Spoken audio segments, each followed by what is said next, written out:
எவ்வளோ டேமேஜ் ஆகுது ஆக்சிடென்ட் ஆகி அடி வர போட்டாங்க பாருங்க பக்கர் வை ஃபுல்லாக டேங்க் ஐயோ டயரும் உங்களுக்கு பஸ்ட் ஆகிட்டு இருப்பாங்க இது மாதிரி உங்களுக்கு டயர் கிராக்காக இருக்கலாம் கம்பல்சரி டயர் மாத்திரம் யோசிக்கக்கூடாது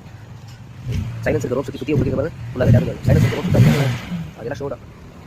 ஒரு முடிவு நம்ம எஸ்டி பைக் பண்ணது வந்து மெக்கானிக் இப்போ வந்து பார்த்துப்பீங்க ஆல்ரெடி உள்ள ஒரு வீடியோவில் ஃபுல்லாகவே உங்களுக்கு ரூம்லாம் உடஞ்சிருந்து கிளாஸ் எல்லாம் உடஞ்சி ஃப்ரெண்ட் மட்டும் பாருங்க அப்படியே ஃபுல்லாகவே உங்களுக்கு ரொம்ப நசுங்கி டெங்காக இருந்தது இப்போ நம்ம டிங்கரிங் பண்ணி அதெல்லாம் போட்டுருக்கோம் ஃப்ரெண்ட் டயர் பாருங்க ஃபுல்லாகவே நம்ம மாற்றிடுவோம் எல்லாமே பிராண்ட் எல்லாம்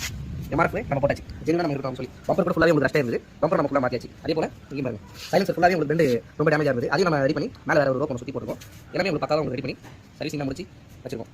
பார்த்தீங்கன்னா டேங்க் கவர் எல்லாமே நம்ம ஒரு ஜெனுவன் இதிலே ஆரி லோகோலையும் நம்ம டேங்க் கவர் நம்ம அப்ளை பண்ணிருக்கோம் இதில் பார்த்தீங்கன்னா ஹேண்ட் பேக் நிறைய பேர் கிளாசிக் உடம்பு கொஞ்சம் சம்டைம்ஸ் ஷோல்டர் வலிக்குது அப்படின்னு சொல்றாங்க அதனால நம்ம என்ன பண்ணுறோம் ஹேண்ட் பேக் கொஞ்சம் ஹைட் ஏற்றி போகிறோம் ஒரு 10 ஹைட் ஏற்றும் போது அதோட டிஃபரெண்ட் உங்களுக்கு நிறைய இருக்கும் உங்களுக்கு ஃபீல் பண்ணலாம் இது வந்து பேஸ் ஒரு வண்டி இது எல்லாம் எதிரே இருந்தாலும் பேட்டரி உங்களுக்கு கம்ப்ளீட் வருது அதனால் வந்து நம்ம சுவிட்ச் ஆல்ட்ரேஷன் பண்ணி எலைட் ஆன் ஆஃப் பண்ணுற மாதிரி நம்ம ரெடி பண்ணிருக்கோம்